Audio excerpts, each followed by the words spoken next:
BCA math first semester BCA 012। दोस्तों ये आप लोग का पेपर है जो जून 2022 में अभी अभी आया था। ठीक है, ये वही वाला पेपर है और इसकी मैं बता दूं आप लोग को, जो स्क्रीन पे आप लोग को क्वेश्चन दिखाई दे रहा है ना, ये काफ़ी ज़्यादा कॉम्प्लिकेटेड है। मैंने खुद भी ट्राई किया, एक दो बारी मेरे से नहीं हुआ। मेरे को लगा कि ये क्वेश्चन थोड़ा सा आसान होगा, लेकिन एक्चुअल बेसिस पे इन्होंने बहुत थोड़ा सा ट्रिकी क्वेश्चन इन्होंने प्रोवाइड किया है। अंडरस्टैंड कैसे करना है, आप लोग के पास अगर क्वेश्चन एग्जाम्स में अगर कुछ ट्रिकी बना के दें तो कैसे आप लोग समझोगे। सबसे पहली चीज कि आप लोग पास फॉर्मूले हैं, कहाँ पे आपकी बुक्स में है, मैं आप लोग को दिखाती हूँ आपकी बुक्स में कहाँ पर फॉर्मूले लिखे हुए हैं। ये आप लोग की ब्लॉक 2 है जिसमें कि फॉर्मूले लिखे हुए हैं। और इसमें क्या बोला गया देखो ध्यान से, प्रॉपर्टीज बता रखी है सारी की सारी, कि माइनस का एक्स होता है उसका मॉड होता है, तो जब ये ओपन करना हो तो मैं बता दूं आप लोग को कि मॉड के अंदर माइनस या प्लस की वैल्यू का कोई मीनिंग नहीं होता। आप सिर्फ वैल्यू लिखोगे। ठीक है, उसके बाद अगर मॉड के अंदर दोनों वैल्यूज इस तरीके से हैं तो आप उसे सेपरेट भी कर सकते हो इस तरीके से। डिवाइड की बात की जाए तो डिवाइड में भी अगर ऐसी वैल्यू है तो उसे सेपरेट कर सकते हैं इस तरीके से सॉल्व करने के लिए। ठीक है, इसके बाद आप लोग का मॉड है, तो मॉड जब हटता है तो उसके सामने वाला, देखो जब मॉड हटाते हैं ना तो मॉड इज हटने के बाद इज इक्वल टू रूट के साथ एक्स का स्क्वायर आता है। ओके, ध्यान रखना इस चीज का। और इफ जहां पे अगर आपके पास a is greater than 0, then क्या होता है आप लोग का, देखो ध्यान से। अगर यहाँ पे देखो मॉड में एक चीज ध्यान रखना है, सबसे ज्यादा इंपॉर्टेंट है, जो कि इस फॉर्मूले में काम आने वाला है, जो इस क्वेश्चन में काम आएगा। मैंने यहाँ पे लिखा है ऑलरेडी, मैं आपको दिखाती हूँ। देखो ध्यान से, मैंने आप लिख रखा है इसको। मॉड का साइन अगर यहाँ पे छोटा और इक्वल रहता है ए के, अगर इक्वल का साइन नहीं भी है तब भी चलेगा, तो ये हमेशा देखना कि माइनस का ए। ठीक है, जब क्योंकि मॉड हटाते हैं ना तो एक वैल्यू माइनस की आती है, एक वैल्यू प्लस की आती है। अब आपको पता कैसे चलेगा कि हमें वैल्यू लगानी किस में है, प्लस और माइनस। ठीक है, किस में लगाना है, एक्स में लगाना है कि ए में लगाना है। जिस तरफ इसका मुंह खुला रहेगा, मतलब इस तरफ मुंह खुला है ना इसका, देखो अभी साइन का मुंह किस तरफ खुला हुआ है, ए की तरफ, तो उसमें लगेगा प्लस माइनस का साइन। तो मैंने यहाँ पे जो माइनस प्लस का साइन लगाया वो ए की तरफ लगाया है, एक्स बीच में कॉमन है। और जब ये चीज पॉसिबल नहीं होती है, जब दूसरा कंडीशन होती है, जब मॉड की तरफ मुंह खुला होता है साइन का, तब आप लोग साइन कहाँ चेंजेस करते हो, एक्स वाले में चेंज करते हो। इतना ध्यान रखना। अब चलते हैं क्वेश्चन की तरफ। क्वेश्चन देखो क्या कहता है ध्यान से। 5 डिवाइडेड बाय एक्स माइनस 3, उसका मॉड था 7 था। पहले हमें क्या करना पड़ता है, छोटा करना पड़ता है। उससे पहले आप लोग को थोड़ा एक्सप्लेन कर दूं कि ये लिखना जरूरी है आप लोग अपने एग्जाम्स में। मॉड का साइन जो है नीचे देख रहे हो ना, एक्स माइनस 3, इसमें लिखने के बाद आप लिखना है इज नॉट इक्वल टू 0। क्यों बताती हूँ, रुको ध्यान से। कब कब ये चीज 0 पॉसिबल नहीं होगी, जब एक्स की वैल्यू 3 के इक्वल नहीं होगी, तभी तो पॉसिबल होगा। अगर यहाँ पे एक्स की वैल्यू में 3 डाल दो तो वैल्यू क्या आएगी, 3 माइनस 3 0, तो डेनोमिनेटर क्या हो जाएगा 0। और अगर डेनोमिनेटर 0 हो गया तो मतलब आंसर आपकी जो वैल्यू है वो इन्फिनिटी आएगी। इसीलिए हम लोग यहाँ बोलते हैं कि ये जो आपकी वैल्यू है वो आप लोगों की वो नहीं आनी चाहिए, मतलब 0 नहीं आनी चाहिए। अब आगे सॉल्व करते हैं कैसे होगा, देखो ध्यान से। 5 इज स्मॉलर देन 7 इंटू में एक्स माइनस 3, जो आप लोग का मॉड का साइन है मल्टीप्लाई हो गया इस तरीके से जाके।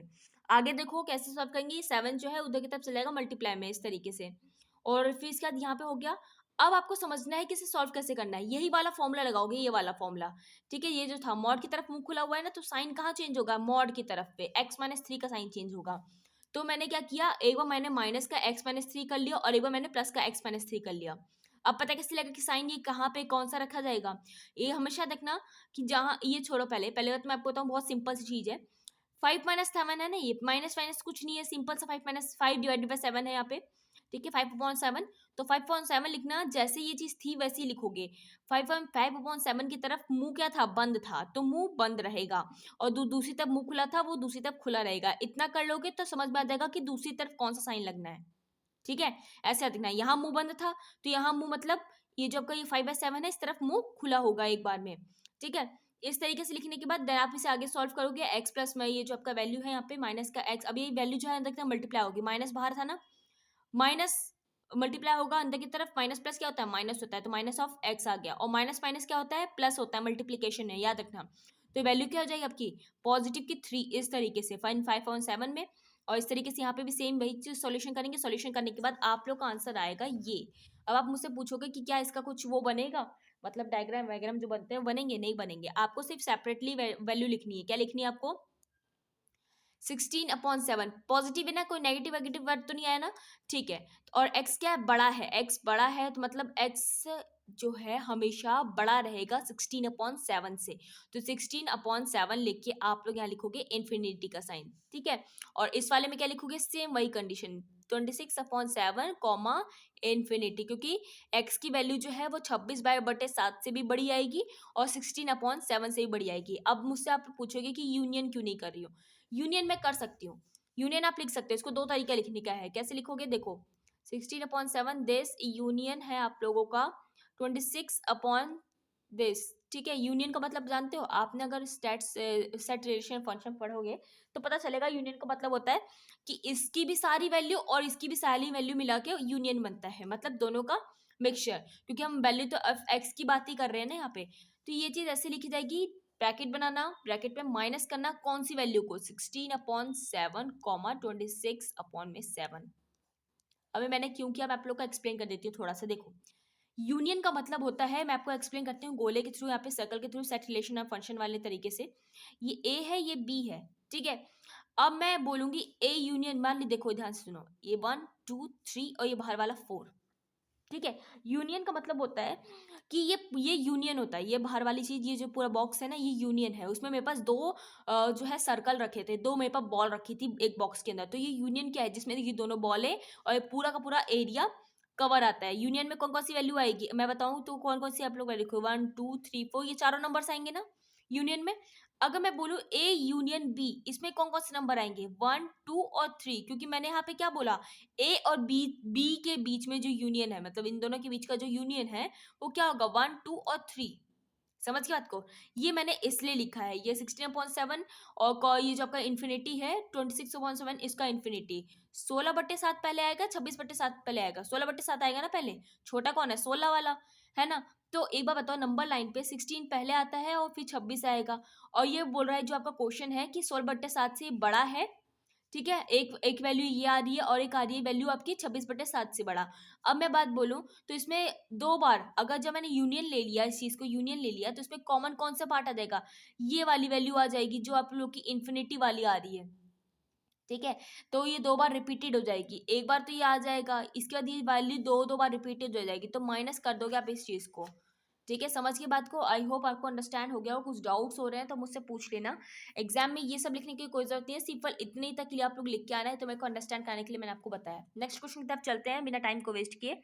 ये क्वेश्चन ऐसे ही आते हैं, ट्रिकी बेस पे बनाते हैं आप लोगों के क्वेश्चंस, तो ध्यान रखना कि क्वेश्चंस आपको करके आने हैं, बहुत आसान क्वेश्चंस होते हैं, करके जरूर आना। एक नंबर वाली लाइन वाला क्वेश्चन मैं आप लोग को बताऊंगी बाद में, या फिर आप लोग जाके ना सॉल्यूशन वाली वीडियोस को देख सकते हो, जिसमें मैंने लास्ट के पेपर्स को जो सॉल्व करा रखे हैं, उसमें मैंने कराया हुआ है आप लोग को। वो बहुत आसान क्वेश्चन है जो आपकी एग्जैक्टली बुक में भी आया हुआ है। दोस्तों आप लोग के प्रूफ डेट वाले क्वेश्चन बहुत ज्यादा आते हैं। ये आप लोग का पता है क्वेश्चन है आप लोग का, ये डिटर्मिनेंट वाला है। डिटर्मिनेंट कैसे पता चलता है, मैट्रिसेस में क्या डिफरेंस पता चलता है, देखो कैसे पता चलता है इसका। बहुत सी सिंपल सी चीज़ है, आप लोग को पता है क्या करना पड़ता है, यहाँ पे सिर्फ साइन देखना होता है। अगर ये ब्रैकेट कुछ इस तरीके से आता है तो समझ जाओ मैट्रिसेस का साइन है, अगर ये ब्रैकेट सीधे सीधा आता है कुछ इस तरीके से, तो समझ जाना कि आप लोगों का जो है साइन है वो डिटर्मिनेंट का है। अब मुझे क्वेश्चन कहता है कि शो करो दिस साइड को दिस साइड के इक्वल। अब मैं आपको बताती हूँ शॉर्टकट ट्रिक इसको करने की। बहुत शॉर्टकट ट्रिक ये है कि देखो ध्यान से, आपको समझना होगा कि R2 में लेके क्या आना है, सॉरी RHS की तरफ लेके क्या आना है वैल्यूज को। मेरे पास ये गिवन है, मुझे बनाना है इसको, ये है, मैं कैसे बना सकती हूँ, B माइनस ए सी माइनस ए सी माइनस बी कैसे बना सकती हूँ, कौन सा तरीका आसान रहेगा, और मैं कैसे इस्तेमाल कर सकती हूँ फॉर्मुलेस को। मान लो आपको सब कुछ करना आ चुका है, तब आप अंडरस्टैंड कैसे करोगे। देखना यहाँ पे कौन सा वर्ड है जो रिपीटेड हो रहा है। मैं देख रही हूँ कि यार बी दो बार आ रहा है, ठीक है, ए भी दो बार है, सी भी दो बार है, ओके। देन अब मेरे को समझना है कि कैसे होगा बी माइनस ए। अगर मैं इसको बी माइनस ए बना लूँ, ठीक है, और दूसरे वालों का अगर मैं इसको बी माइनस ए बनाऊंगी एक बार में, ओके, और सी माइनस ए कर लूँ, तब मेरा आराम से सॉल्व हो जाएगा, क्योंकि मेरे पास ज़्यादा मैक्सिमम नंबर ऑफ जीरो आ जाएंगे इस वाले में, तब मैं इसे एक्सपैंड कर सकती हूँ। ठीक है, ऐसे करना कैसे, देखो पहले मैं लगाऊंगी R2 में से R1 माइनस करूंगी, मैंने फॉर्मूला लगाया यहाँ पे, स्टेप नंबर 1। स्टेप नंबर, देखो याद रखना हमेशा ये क्वेश्चन को सॉल्व करने के लिए मिनिमम नंबर ऑफ स्टेप्स का इस्तेमाल होना चाहिए, तभी आप लोग का फॉर्मूला इफेक्टिव होगा। समझ रही बात को, जिस चीज़ को करने में, जिस काम को करने में कम समय लग रहा है और ज़्यादा प्रॉफिट मिल रहा है, उसी काम को आप लोग को जो है बिजनेस लैंग्वेज में बोलूँ तो यही बात होती है, जहाँ पे आप लोग का समय कम लगे और आउटपुट ज़्यादा निकले, तो आप लोग की प्रोडक्ट को, आप लोग के सामान को वैल्यूएबल माना जाता है मार्केट में। अगर ऐसा नहीं है, अगर आप लोग को साल भर लग रहा है किसी 10 प्रोडक्ट को बनाने में, तो बेकार है, बेकार है, उसमें टाइम बहुत ज़्यादा लग रहा है और आप लोग की लेबर भी ज़्यादा लगेगी, तो इफेक्टिव भी नहीं है और उसमें कुछ भी मिलने वाला भी नहीं है। ठीक है। तो देखो ध्यान से इसे कैसे करना है, R2 माइनस R1 और दूसरा फॉर्मूला लगाऊंगी R3 में से R1 माइनस करने का। आप एक एक करके लगाना, जिसको नहीं आता है वो एक एक करके लगाना। पहला काम R2 में से R1 माइनस करने का है। तो एक बात बताओ, R2 में से R1 माइनस करने का काम है और R3 में, मतलब R2 और R3 में मैं ऑपरेशन कर रही हूँ, R1 में कुछ नहीं हो रहा है, तो R1 को एज इट इज पहले लिख दिया जाएगा।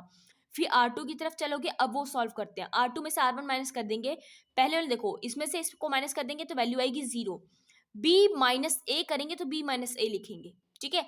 बी स्क्वायर माइनस का ए स्क्वायर, तो बी स्क्वायर माइनस का ए स्क्वायर। हो गया ये चीज। अब R3 देखो, R3 में से R3 माइनस R1 करेंगे तो 1 e माइनस 1 0। और उसके बाद देखो आप लोग का यहाँ पे क्या है, सी में से आप लोग का सॉरी R3 में से R1 माइनस करेंगे तो आपकी वैल्यू आएगी सी माइनस ए। इस तरीके से लिख दिया, सी स्क्वायर माइनस ए स्क्वायर, जैसे वो था सेम हो गया। इसके बाद देखो ध्यान से कैसे सॉल्व करना है इस चीज को। मैंने क्या किया, अब यहाँ पे मैंने तो डायरेक्टली लिखा है, मैं आपको अंडरस्टैंड कराती हूँ कैसे हुआ ये चीज।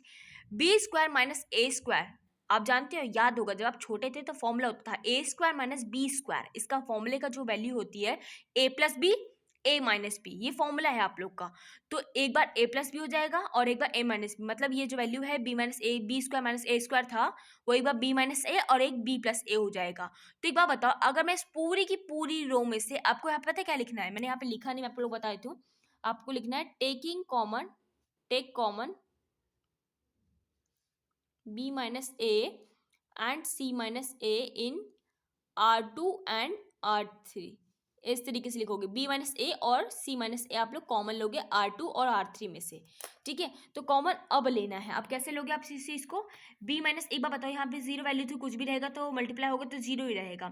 b माइनस ए यहाँ पे भी था, b माइनस ए यहाँ पे भी मेरे पास आ रहा था फॉर्मूले को ओपन करने के बाद, तो b माइनस ए मेरा कॉमन आ गया, R2 में से मेरा कॉमन आ गया, बाहर निकाल लिया मैंने इसको।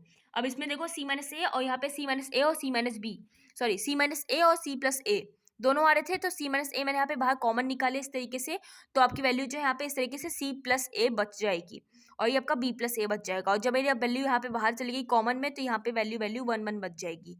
इतना होने के बाद अब आपको करना क्या है, अब आपको बहुत सिंपल सी चीज होगी, आपको फिर मैक्सिमम नंबर ऑफ जीरो लाने की कोशिश करनी है कि इसमें आप लोग ट्राई करो कि जितना छोटा कर सकते हो, जितना कंप्रेस कर सको। मैं काम करती हूँ, मेरे पास तीसरी वैल्यू निकल के जो मेरे को निकालनी है वो मेरे पास सी माइनस बी है, तो मैं एक काम कर सकती हूँ आराम से सॉल्व होने के लिए। मैं एक काम करती हूँ, छोड़ो ये सब मत देखो, पहले देखो कि जिसका जीरो आ चुका है, ओके, इसको मैं जीरो बना सकती हूँ किसी एक चीज को, तो मैं R3 में ऑपरेशन करती हूँ R2 के साथ। R3 में मैंने ऑपरेशन किया R3 माइनस R2, तो C प्लस ए माइनस का B प्लस ए, इस तरीके से वैल्यू जो है हटने के बाद देखो कैसे आएगी, C प्लस का A माइनस में B प्लस ए, इस तरीके से। हमेशा देखना कि ब्रैकेट का गलत इस्तेमाल मत करना, ठीक है। ब्रैकेट ओपन होगा तो दोनों में ही माइनस लगेगा, क्योंकि अंदर पॉजिटिव था, अगर माइनस होता तो माइनस माइनस प्लस हो जाता, ओके। अब आप देखो इसमें से जो चीज कट रही है वो काट दो, जो बचता है वो लिखोगे, तो मैंने c माइनस बी इस तरीके से यहाँ पे लिख दिया। ये वैल्यू तो जीरो हो गई थी R3 माइनस R2 में से, ठीक है, इसमें कोई चेंज नहीं हुआ था क्योंकि मैंने ऑपरेशन R3 वाले में किया था, रो 3 में ऑपरेशन किया था, ठीक है। ये R3 ये C1 क्या है ना, ये आपकी रो और कॉलम की बात कही जाती है। अब मैं एक्सपैंड करूंगी C1 के अलॉन्ग, मैं आपको कॉलम 1 के अलॉन्ग जो है एक्सपैंड करती हूँ इस चीज़ को। तो यहाँ पे कैसे एक्सपैंड होगा, b माइनस ए और c माइनस ए ये तो बाहर के जैसे कॉमन थे वो निकले रहेंगे, C1 के अलॉन्ग हो रहा है तो मतलब ये वाली वैल्यूज के अलॉन्ग हो रहा है। तो आप देखो कि ये सी जब भी हम एक्सपैंड करते हैं तो ये वाली रो और ये वाला, जब सॉरी ये वाली रो और ये वाला कॉलम छोड़ देते हैं, तो जो बचा होता है उसका आप लोग एक्सपैंड करते हो, तो 1 इंटू में c माइनस बी लिखोगे इस तरीके से। जीरो माइनस करोगे, माइनस याद रखना हमेशा, इसके बाद वन मल्टीप्लाई करने के बाद माइनस करते हैं जीरो इंटू दिस वाले से, तो यहाँ पे जीरो होता है, 1 होता है, कुछ भी होता है, तो आप लिखते हैं इस तरीके से। तो यहाँ पे ये वैल्यू ऐसे लिखी गई है, ये वैल्यू कौन सी है, ये वाली वैल्यू है, ठीक है। इसे लिखने के बाद अगर -1 होता है तो -1 लिखते हैं। आगे कैसे करना है, b माइनस से c माइनस से लिखने के बाद आप लोग यहाँ पे सॉल्यूशन करोगे, तो मैंने यहाँ जीरो से कुछ भी मल्टीप्लाई करोगे अंदर तो जीरो आता है, और ये वैल्यू आ गई आप लोग के c माइनस बी माइनस का जीरो, इस तरीके से। अब देखो b माइनस ए, सी माइनस ए, सी माइनस बी, इस तरीके की तीनों वैल्यू आ गई। क्या ये आपके RHS की इक्वल आई है, बिल्कुल आई है, हैंस प्रूव्ड। ये इस तरीके से आप लोग के क्वेश्चन सॉल्व होते हैं। एक चीज और बताऊं कि मैंने आपको डिस्क्रिप्शन बॉक्स में एक लिंक प्रोवाइड कर रही हूँ, पूरी प्लेलिस्ट है आप लोग की सॉल्यूशन वाले क्वेश्चन पेपर्स की, जाके वीडियोस को देखो, उनमें बहुत सारे क्वेश्चन मैंने कराए हुए हैं, बहुत इंपॉर्टेंट क्वेश्चन है, सारे इंपॉर्टेंट ही मैं बताऊँ आप लोग को, पेपर में वही आने वाले हैं। कुछ डाउट्स होते हैं तो मुझसे आप लोग कमेंट बॉक्स में कमेंट कर सकते हो, या मुझे क्वेश्चन सेंड कर दो इंस्टाग्राम पे, क्योंकि मैं उस पर वीडियो बनाऊँ, ठीक है। आई होप सभी डाउट क्लियर हो गए होंगे and again thank you so much.